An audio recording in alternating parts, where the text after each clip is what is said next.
Good evening, everyone. Welcome to episode 29 of Pints and Quarts, a show presented by Craft Beer Nation. It is January 15th, 2015, and we are joined tonight by Andy Klein, the communications manager from Alaskan Brewing. Stick around, enjoy the conversation, and don't touch that mouse.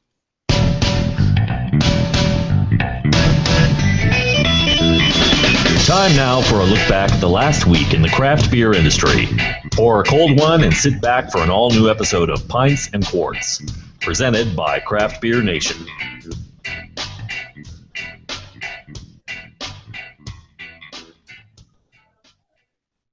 All right. Well, we are here tonight. We've got some regulars on the panel. We've got Randy, Gil, Doug, Charles, Ashley, myself, Matt Miller, and we're joined all the way from Juneau, Alaska. Did they say it the French way, or is it with just a J, Andy? The Juneau c'est quoi, you mean? Yeah. There we go. Yeah, Yeah, Juneau, Alaska. Oh, that's pretty good. Alaskan Brewing. It's their communications manager, Andy Klein. We had him on a show last year. It was a hoot.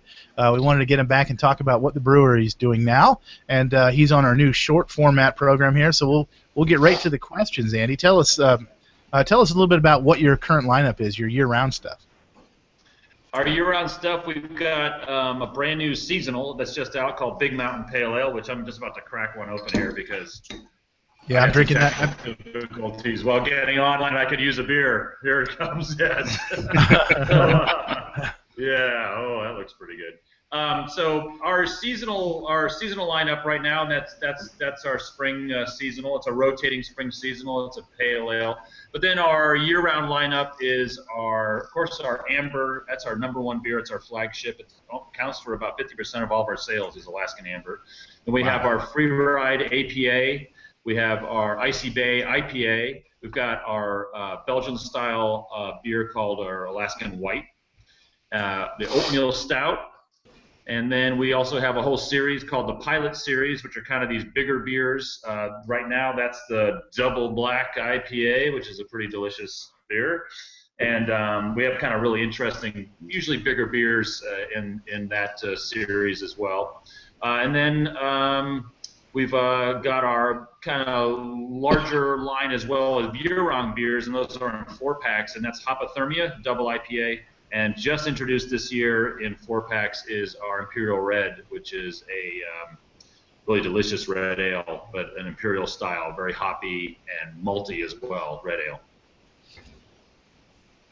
All right. Well, you said seasonal beers, and you said your spring seasonals and we're not talking about season creep because I guess spring in Alaska is like 4 days in March, so you gotta. Season creep. It's so hard. That's an incredibly interesting thing, because from like a consumer standpoint, I look at beers that are coming out and I go, oh, season creep. But when you're a producer and then you have to deal with the distributor and then you have to have the retailers and then it has to get to the customer, it's very interesting when you're operating, especially in multiple states, to see how beers get to market at different times and how you have to really allow for such margin that it can become difficult. So, Big Mountain Pale Ale is our pale ale that actually was scheduled to come out February 1st. It's coming out a little early because in a lot of markets, our winter ale this year was so popular that it sold through really quick. So we had to introduce the Big Mountain Pale Ale quicker. In other markets, people will still see winter on the shelf, and they won't see Big Mountain on the shelf yet. So, it's kind of like one of those interesting frustrations that happens. But it's also always fun to have people want to have your beers, and we like the seasonal lineup just because it creates such variety. So distributional, hocus pocus aside here, what's the barrel size of the brewery there? What are you guys making and fermenting, and then on an annual case as well? Yep. Yeah, we just figured out this week what we did for 2014, so you'll hear it here first. But we hit the 160,000 barrel mark, just over 160,001 barrels. Last year we did about 145,000, which put us at about ranked number 17 in craft breweries. So it'll be interesting to see if we hold that place. Of course, there's lots of craft breweries out there that are exploding in barrelage and geographic footprint and all that, and so it'll be interesting to see where that still ranks us. But that's what we hit this past year in 2014. All right. Do y'all have any plans for for expansion? Yeah, last year was a big year for us because we went into South Dakota. Wait for it. Great. We love South Dakota. But the really big state for us last year was Michigan. So we hit Michigan. That's our first Eastern time zone state. So that was a big move for us. And, of course, Michigan famously has such great breweries there, great craft beer presence there. So we're really excited about Michigan, and it's already doing really well for us. So we're not a brewery that is overly aggressive about our geographic expansion. We don't have that kind of goal. We have, we kind of feel like we're a funny brewery because we're kind of behind the 8 ball. We have an extra week to get to market in the lower 48, no matter where you are, and we have a lot of extra expense when it comes to bringing all this stuff up here because we brew and bottle everything in Juneau. So we are very concerned, kind of like an army. We're really concerned with supply lines. We don't want to ever commit to a state and then not be able to get beer there. We just feel like that would be the worst thing we could do. So we've been very conservative about that, and Michigan is the latest one that we've hit. Yeah, if we look on the map, I can see you guys slowly crawling to the east, and we just waiting patiently.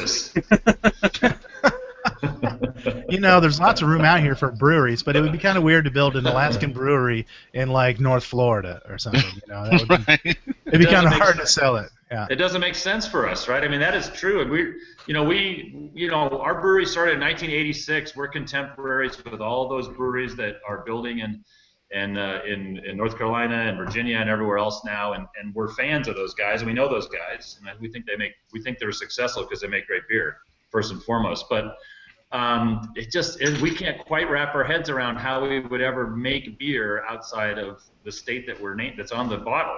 How do you do that? We don't want to do that, and we're not to that point yet. We feel like we're very successful where we are so far. We have a kind of moderate growth expansion kind of plan at all times. We do grow every year, from 145 to 161 last year. That was good for us. We were happy with that. We're not looking to have 100% growth in 1 year, that kind of thing. So for us, it's a comfortable place to be and a successful place to be. Distributors in every single state we're not in contact us on a regular basis and want us. So we know that there's the demand out there for us. So we're not overly concerned that we're losing our opportunity to expand into states that we're not in yet. Was that 20,000 barrels an increase? Did that come from better efficiencies and better use of the equipment, or did you add, something more than just more fermenters? We had the capacity. It wasn't about capacity at all. It was about market. It was about getting into markets, and it was about expansion in existing markets. So what does the math say? What does the math say? Sales. What does the math say you can do with what you've got there? If we ran 24/7, we could do about 250,000, we think. Oh. But we have a 100-barrel system, and we feel like we can do that. We're actually putting in. We've got a whole new expansion that's happening where we've connected 2 buildings. The city of Juneau allowed us to vacate a road that used to separate our 2 buildings, a warehouse building where there's some administration offices, and our brewery that we were founded in. So now we're building across that street and joining the buildings. So there's this big kind of expansion, especially for a town like Juneau. It's a massive project. So that's a big thing that's happening. It's going to allow us to expand and to be more efficient. We're putting in new tanks. We're going to be putting in new holding tanks and new fermenting tanks that are going to be large and automatic tanks. So we are expanding facility to allow us to kind of increase capacity, but we wouldn't hit, really 24/7, totally grinding it out. We wouldn't hit capacity for quite a while, even with the current facility. So do your glycol systems have the ability to heat, or do you have outside fermenters that you have to keep warm? We have outside fermenters. We haven't ever had to keep them. We haven't ever had to keep them overly warm, but there have been incidents in the past of freezing. The nights are cold and dark. You can make a nice buck out of it. Yeah, there you go. There you go. Always thinking, yeah. But that's just one of those things I've heard of legend in the past, but we haven't had from freezing before. But yeah, we have external tanks and they're glycol lines. So you know, Juneau isn't Juneau's not Fairbanks and it's not Anchorage. You know, we really don't get the incredibly hard freezes that those guys get. We're a lot more like Seattle minus 10 degrees. So your cogeneration system where you burn your spent grain, is that still holding up with the new part and everything? It is, you know, not without challenges. You know, to be honest, you know, it's a system that we've invented. You know, so we've run into, you know, every couple of months we'll be running, and then we'll go, oh, geez, there's this other thing. And one of the things we've run into is that it produces more ash than we originally thought. So we've had to come up with new systems to knock the ash down within the system so that the ash flows out through. And one of the things that we ended up installing was in the boiler was a foghorn.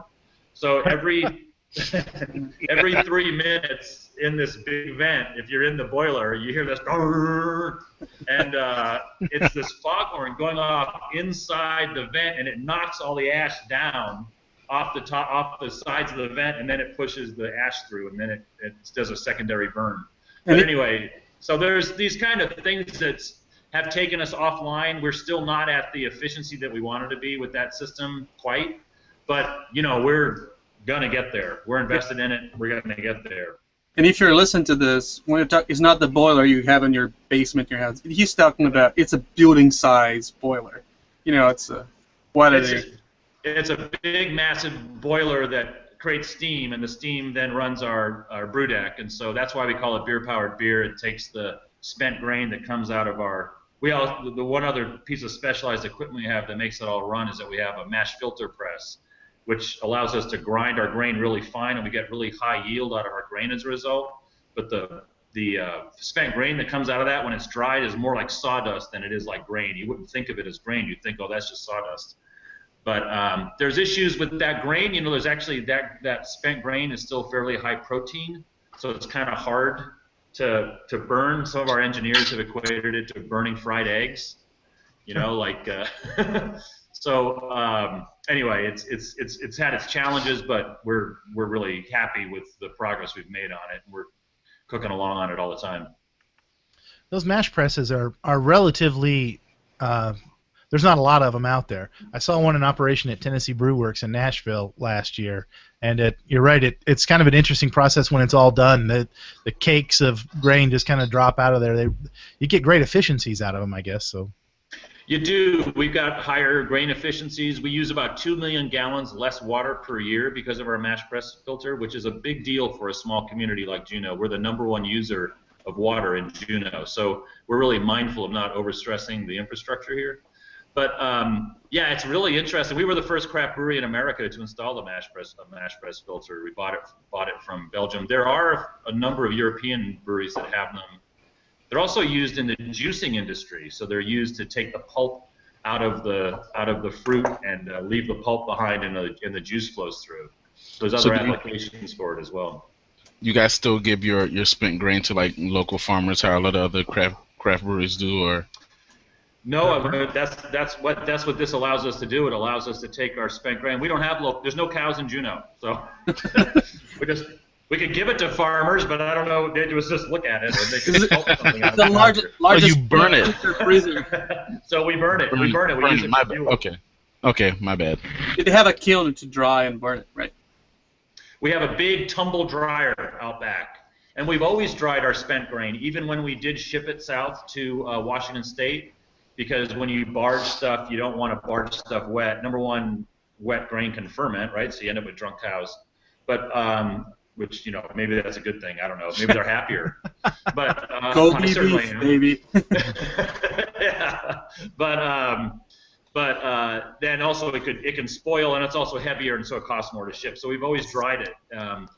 But that was what we discovered when we started drying this spent grain coming out of the mash press. We were like, oh, that stuff's so much like sawdust, I bet it would burn. So that's how we kind of started coming up with the idea of that system. I think it's an opportunity. I think I'd be trying to buy land and start a cattle farm in Juneau. I mean, you know, the grain is there, the food's all there. You would be the largest It's flat. butcher freezer in the world then. yeah. You could just. There's not a lot of flat land in Juneau. I don't know, man. It's a lot of fjords and ocean. Dude, So you could have skinny cows that have to climb on. beachcombing cows there. That'd be, yeah, I don't know. That'd be a little fishy. Other cows would be lean. Yeah, they'd all be Yes. lean. Yeah. Yeah. All right. Well, Andy's here. We're going to talk a little bit about a few news stories, and we'll get his spin on them here as well. Randy, obviously, I think probably the bigger news of the week was this lawsuit that came and went. I guess it kind of came and went a while ago, but it made it to the news this week. Yeah. So as everybody knows, well, first of all, we got an article from Full Pint, but you could probably speak on an article without reading any sources at this point, the way it's been in the craft beer community. But to start out, Lagunitas filed a lawsuit against Sierra Nevada for their use of the IPA, the font that they use in IPA on their Hop Hunter IPA that's going to be coming out, which is actually made with distilled hop oils. They had a special train car that they put the wet hops in, and it steamed it, and they condensed the steam to capture all these hop oils, and they used this oil to produce this beer. So it's actually going to be like drinking a wet hop beer when it comes to market. Nonetheless, the logo that Sierra Nevada chose to use, according to Lagunitas, looked like theirs. Never mind the fact that it had the Sierra Nevada logo on top of it, but there's valid points from both sides. But Lagunitas filed this lawsuit and went to Twitter. Twitter blew up, and Lagunitas faced a lot of backlash on it.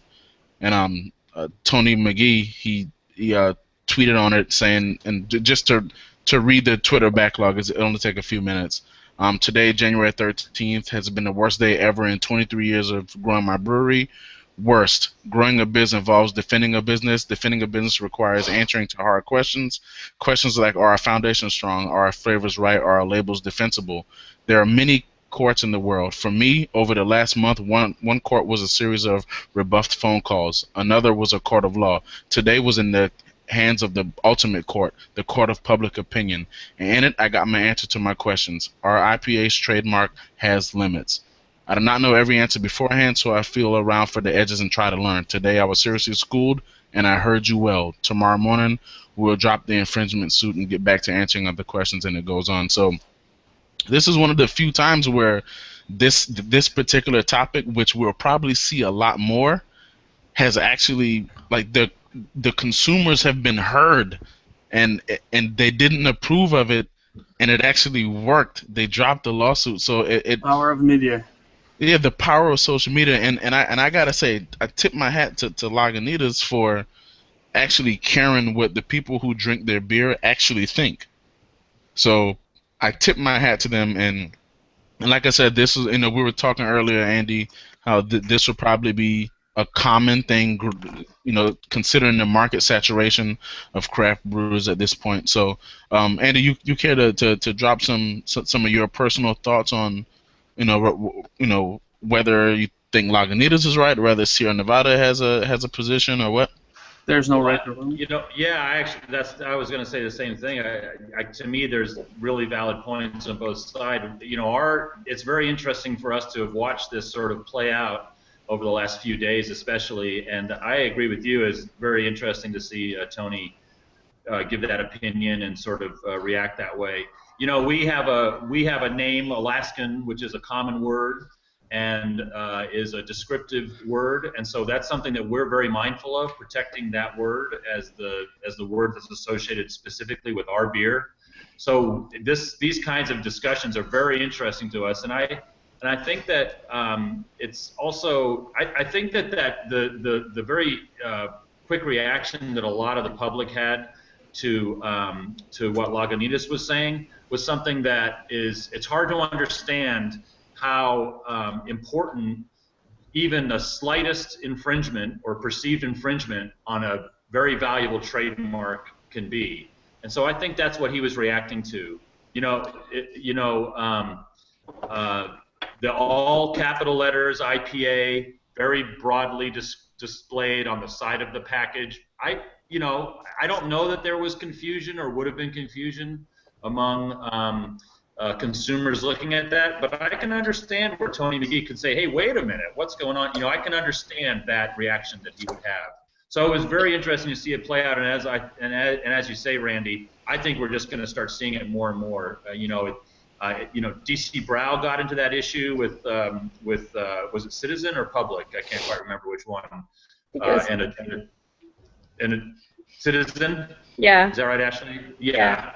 And so with a distilled spirit that was using Citizen, and so and they got a lot of public backlash. And I was just at that brewery. Those are nice guys who want to just protect what they've been working hard for. And so, we can definitely understand how you get into that. You kind of get into that corner of having to say, look, we're not bad guys, but on the other hand, we've worked really hard to establish this look and feel of our brand, and we feel like someone's encroaching on that. So it was, to me, it was just a very interesting argument, which I think is going to be very hard to determine right or wrong in the future on this whole thing. It's going to be very subjective, very subjective. I saw an interesting thing on Twitter earlier today about that. It's this guy Chris Furnari, who's the editor at Brewbound. Yep. He posed an interesting question. He said, if Anheuser-Busch had made the same exact Hop Hunter IPA package and Lagunitas sued, would the consumers have been outraged still? Good point. Awesome. Yeah. No, they probably wouldn't have. Yeah. And I'll say this, I kind of feel like they care what I think, right? Well, Tony cares.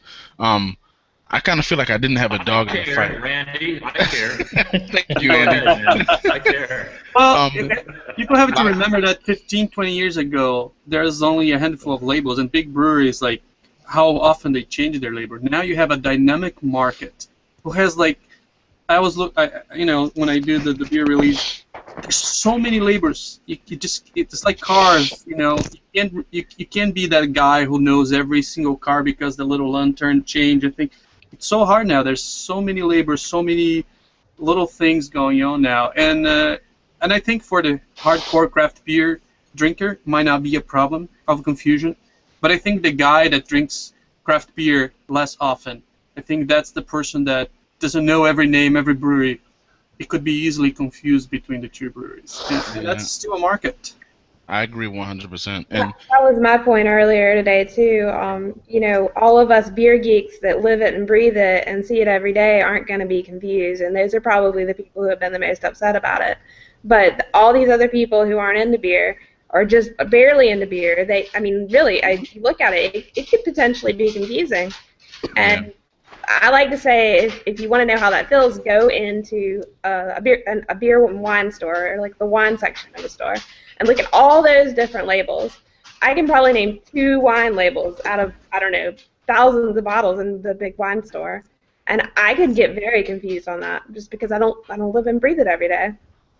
Yeah, and I love both of these breweries. I love Lagunitas. I love Sierra Nevada. But I mean, in Tony's defense, the way the trademark laws are written, if he feels like his trademark is being infringed upon, he has an obligation to defend it because no one else is going to do it.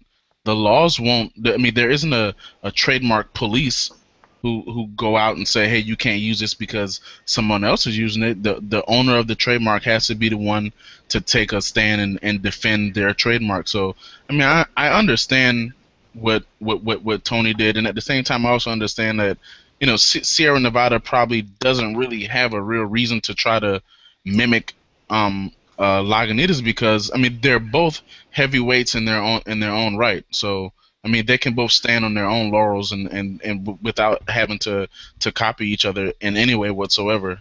I thought the one really interesting point that Tony made in some of the statements about why he was interested in getting that stopped was the idea that Sierra Nevada does so many collaborations that people would have, even beer geeks, would have thought, oh, this is possibly a collaboration with Lagunitas. That was just an interesting point. I don't know that to me, that label wasn't so close that I would have thought that, but that's something that could also be something that we deal with in the future at some point. Like, well, it didn't exactly look like your label, but it looked like it could have been a collab. And maybe because they just had the beer camp, so.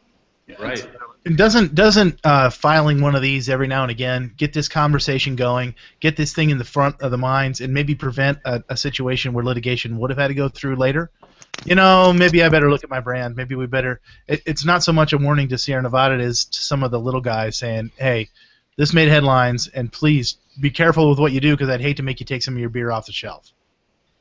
Could very well be, yeah, man. Yeah, I don't know. Well, that's true. You know, we have one interesting thing, which is that we have a line called our Rough Draft series. It's a only draft series. We export it, and we also have it locally here in Juneau. There was a Rough Draft brewery that was established after we established that brand, and we agreed with them that we wouldn't distribute in San Diego because they're in San Diego.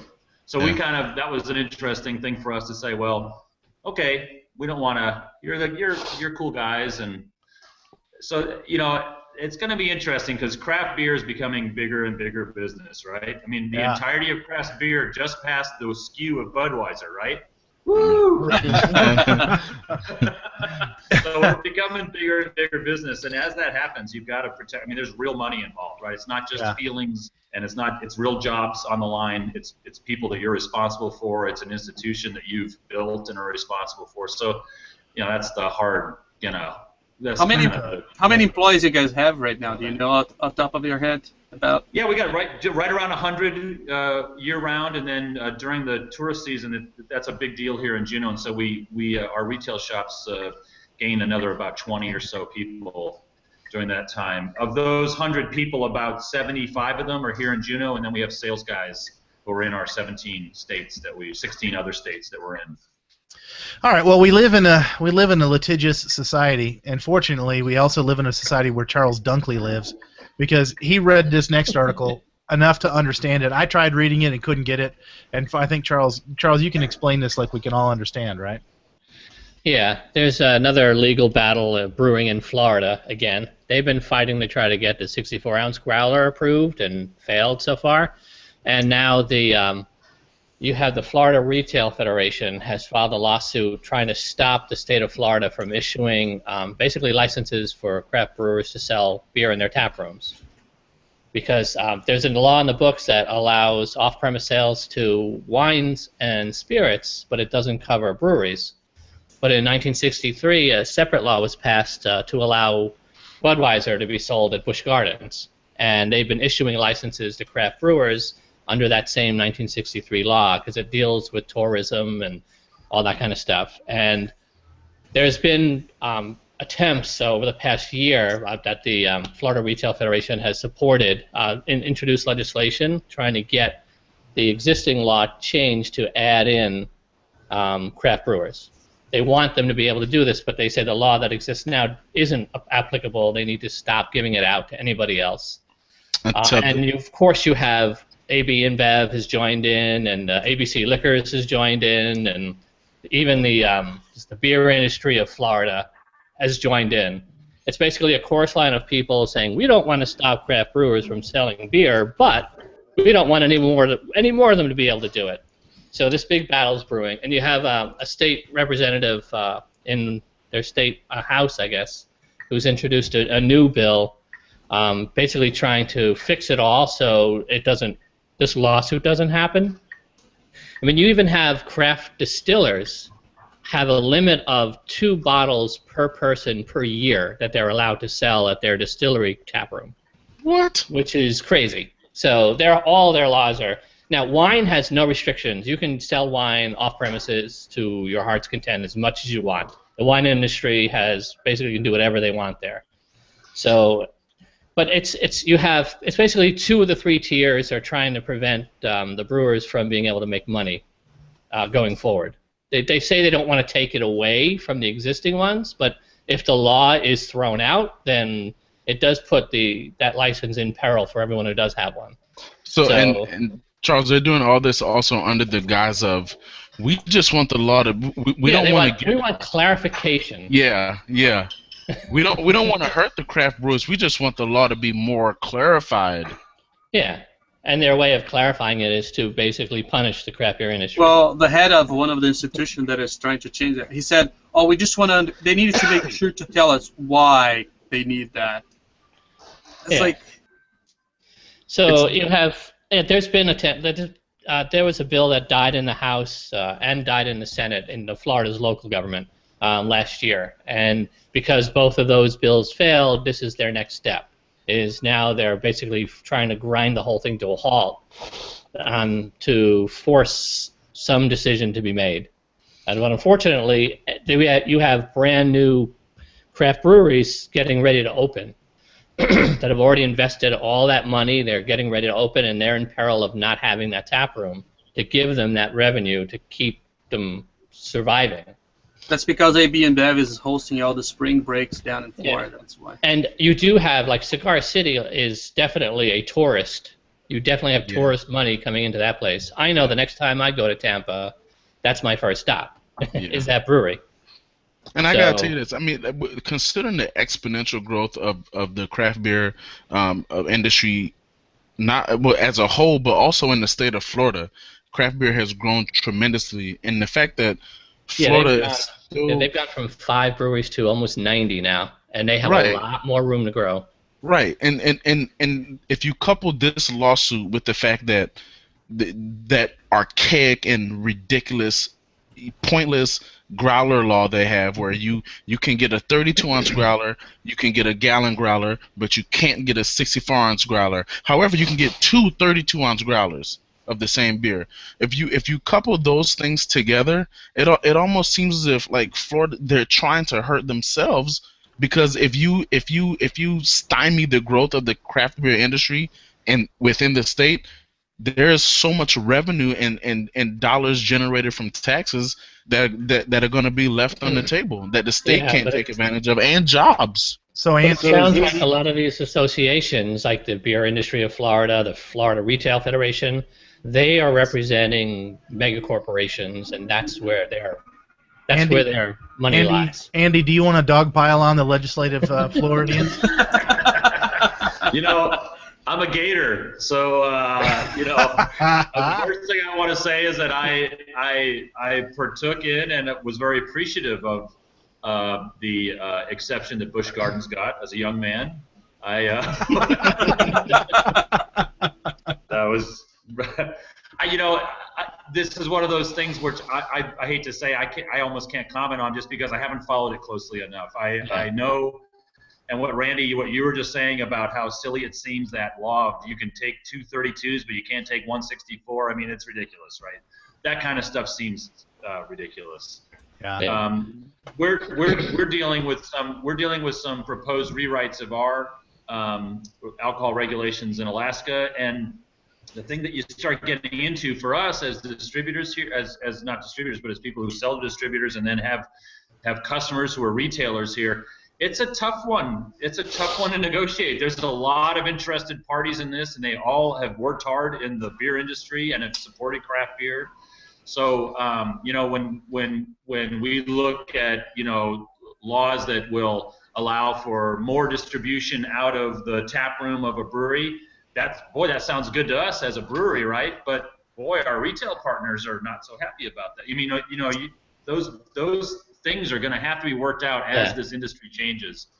I'm a consumer and a fan of craft beer first and foremost, and so I, of course, want to get what I want to get. I want to go to a brewery and I want to bring home what I want to bring home, and it seems silly to me that there's anything that should keep me from doing that.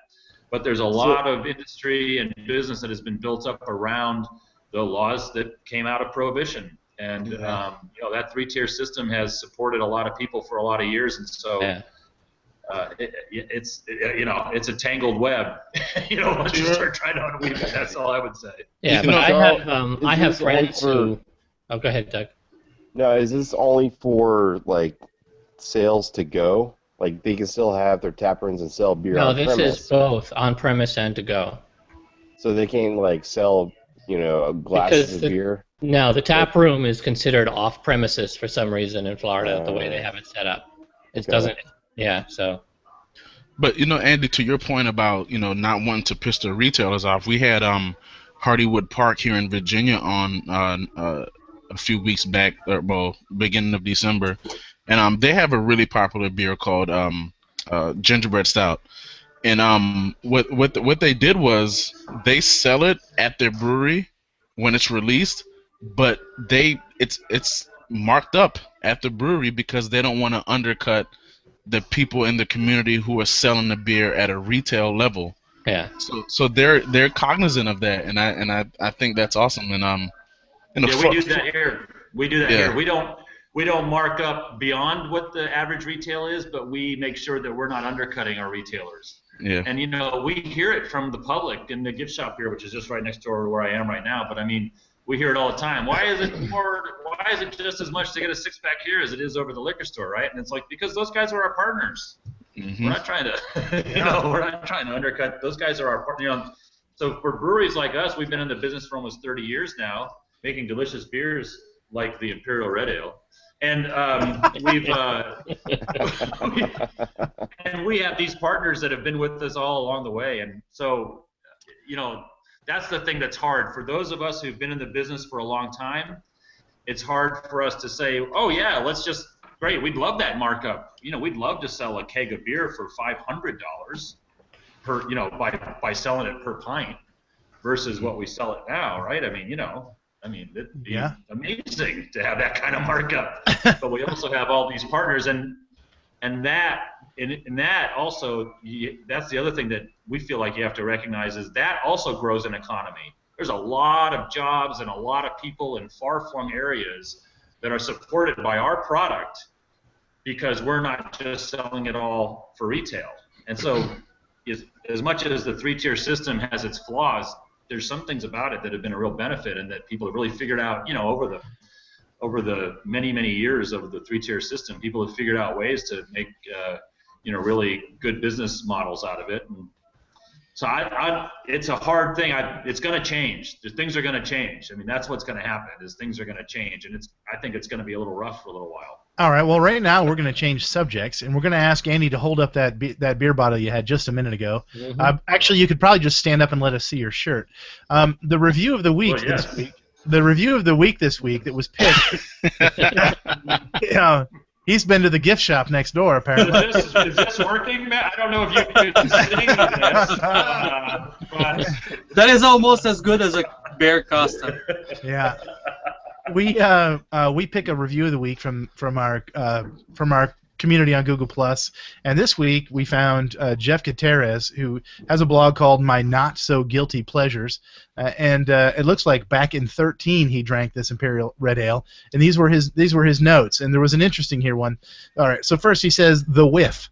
A wonderful grapefruit aroma tickles the nose right away, with some toasty caramel malts, along with some pine, resin, and spices.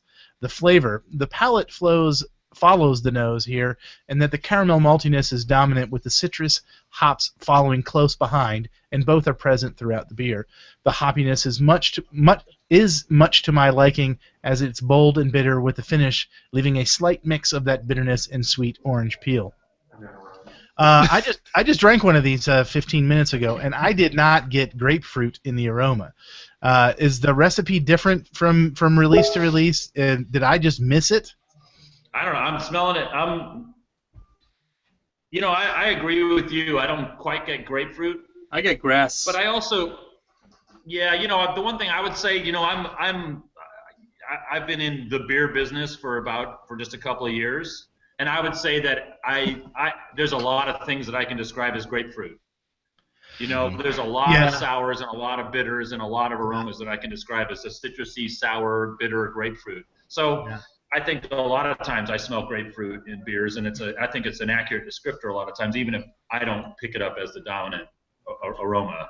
Yeah. Well, and there again, we all there are many of us that get different things from different hops. So I wasn't criticizing him, but it was different than what I got. So thanks for the review, Jeff. I'm sure we'll repost this somewhere here and show you some headlines here.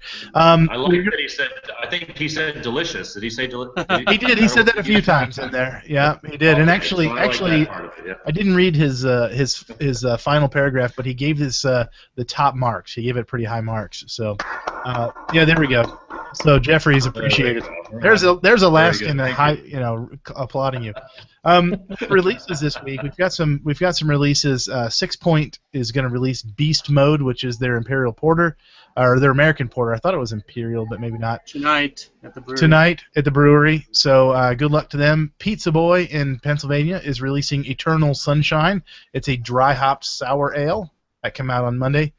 Allagash has got Odyssey aged in oak barrels. That's a Belgian dark. That's coming out soon. Allagash, they make such good beer. Yeah. Stone has got Japanese green tea with it's an IPA. Really, an IPA from Stone? Everyone says? It's actually a collab with a brewery in Guam and a brewery in Japan, and they got it's something they did in 2011 that they're kind of bring it back. Yeah, I want that. They did and I read about that, and it has the green tea, kind of a distilled green tea in it as well, and I'm really interested in seeing what they do with that. I mean, they always make, Stone's always doing really creative stuff. Yeah. Trogs out of Hershey, Pennsylvania. Has got Nugget Nectar. It's the bottles are out, I guess, and they're putting this thing in 16-ounce cans. Cans. Pounders is what I was going for there. Back to my old frat days. Yeah, man, get a case of Busch Light Pounders and let's hit it.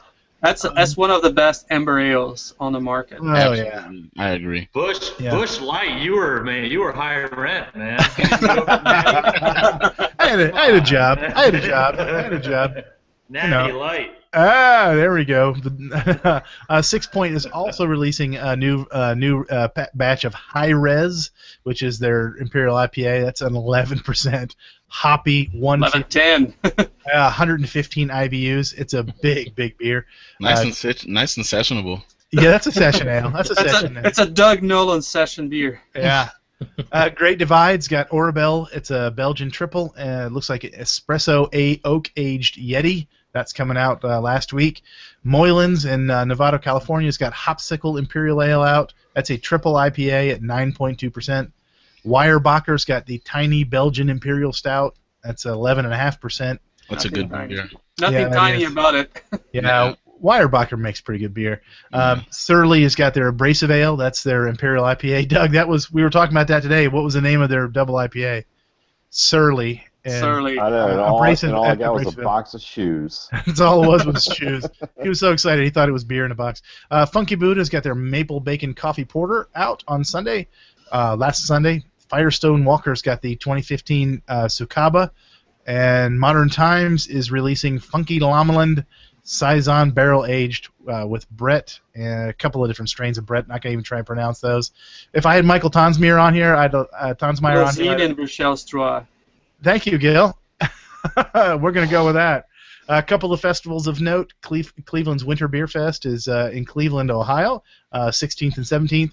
The Great Alaska Beer and Barley Wine Festival is up in Anchorage. How big of a trip is that for you guys from Juneau? I don't know.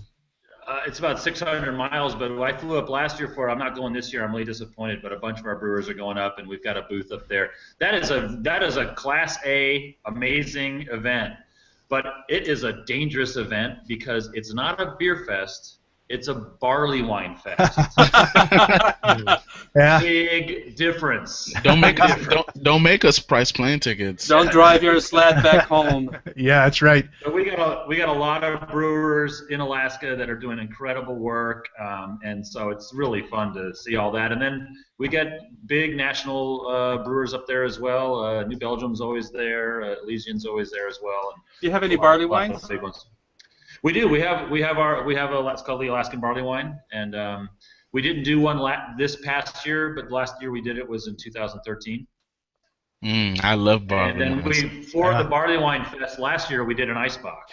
We did a 30 barrel brew of an ice box. Was that the fermented that froze? Yeah, the fermenter outside. Yeah. we did it indoors, but we almost froze a couple of neighboring tanks as well, so we had to be careful with it, huh? Yeah, we did it. We did the ice box, and one of our brewers enjoyed the slushies. Ashley's got a big weekend coming up. She's going to be at the World of Beer Festival in Columbia, South Carolina this weekend. The Winter Beer Festival in Fiskdale, Massachusetts. That's on Saturday. The 2015 San Diego Beer Fest is also on Saturday. I think if I had to choose between Massachusetts and San Diego for the weekend, I think I think San Diego. It's pretty cold here in Virginia. Denver's got the Denver Winterfest, and that's actually next weekend, the 23rd and the 24th. So, any other festivals anybody wants to mention? All right. Brewival's coming up at the end of February, so in Charleston, South Carolina. Yeah, everybody. Talk it up. Yeah, get your tickets to Brewival. Well, you keep watching next week. We'll talk a little bit more about that. We've got Springhouse Brewing on next week. So, Andy Klein, thanks for your time tonight, and always a good time hanging out with you, learning what's going on with Alaskan. So until next week, find some great friends, find some good beer, some good Alaskan beer, I should say, and mind those P's and Q's. This has been Pints and Quarts, brought to you by Craft Beer Nation. You can show your support for our podcast by subscribing to our content on YouTube, Stitcher, iTunes, or our website, craftbeernation.org. Thanks for listening.